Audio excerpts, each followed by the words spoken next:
Bonjour et bienvenue à la ferme du Molignat. Donc, voici mon épouse, Madeleine Ramelot, et moi, Jean Bourlon. Ça fait maintenant 12 ans que nous avons repris l'exploitation ici. Et 1 an que nous sommes passés à la traite robotisée.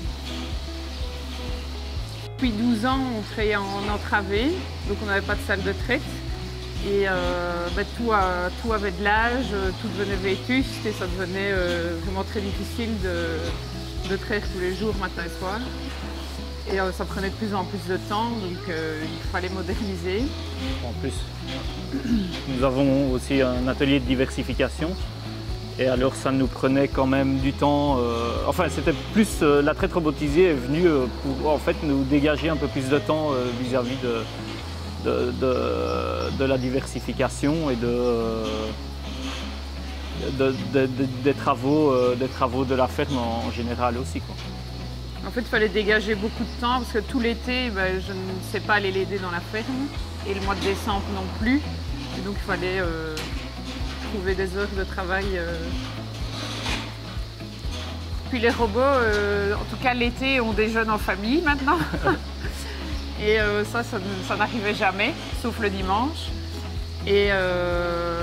Et à 4 heures, on arrive quand même à dégager du temps pour les devoirs. Parce qu'avant, je devais être à 4h15 dehors pour avoir fini notre travail vers moins 19h30. Et Jean travaillait jusqu'à 20h, 20h30. Et maintenant, on est beaucoup plus libre et beaucoup plus disponible pour les enfants après l'école. Et puis, quand il y a beaucoup de boulot dans les glaces et dans la transformation, je sais travailler dès 6 h le matin dans l'atelier, jusqu'à même 6-7 h le soir, sans devoir l'aider. Et lui, quand c'est une petite besogne, on va dire, en 1 heure, 1 heure et demie, il a fait les veaux et il a fait tout ce qu'il devait faire, tout seul. Qu'avant, ça nous prenait facilement 4 heures à nous deux le soir.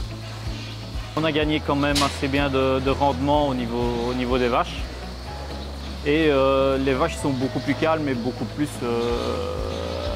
mieux au niveau aussi du bâtiment. Elles étaient liées 6 mois sur 12. Donc pendant 6 mois, elles étaient liées à la même place, quoi. Donc maintenant, elles sont libres toute l'année.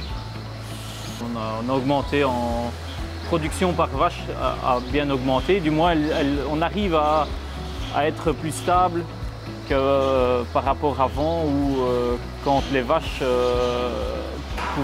pouvaient aller se balader un peu au champ et tout ça.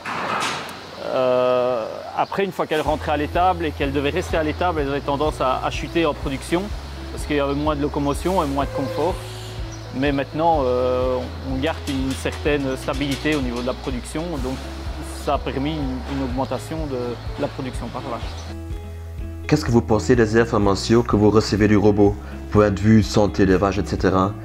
Est-ce que ça vous apporte quelque chose pour améliorer votre ferme? Surtout améliorer au niveau de la sélection des animaux. De savoir quels animaux peuvent être, je veux dire,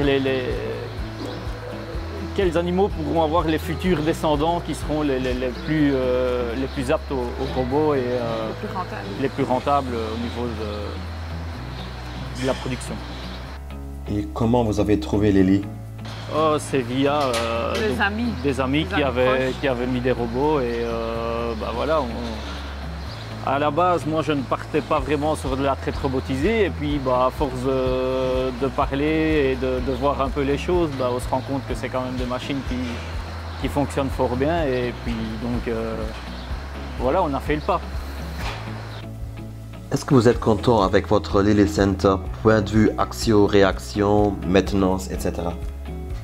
Oui. On est très contents. Sur 1 an, oui, des alarmes, il y en a, mais je veux dire, des alarmes sérieuses et des pannes sur 1 an, je pense qu'il y en a peut-être eu 2. Et ils sont directement là, même au niveau de la... Ils sont vraiment à l'écoute, un coup de fil, un problème, et puis c'est vite réglé, et on est très vite dépanné, quoi. On n'a jamais l'impression d'être seul, quoi. Que ce soit au niveau des pannes, ou alors que des conseils au niveau des vaches par les vétérinaires ou les FMS, qui sont quand même assez assez pointilleux là-dessus. Est-ce que vous proposiez aussi le robot à d'autres collègues éleveurs?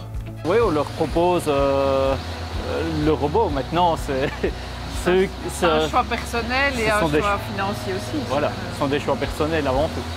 Mais en tout cas, nous, on ne reviendrait pas en arrière. On se demande comment je faisais avant, en fait. Ouais.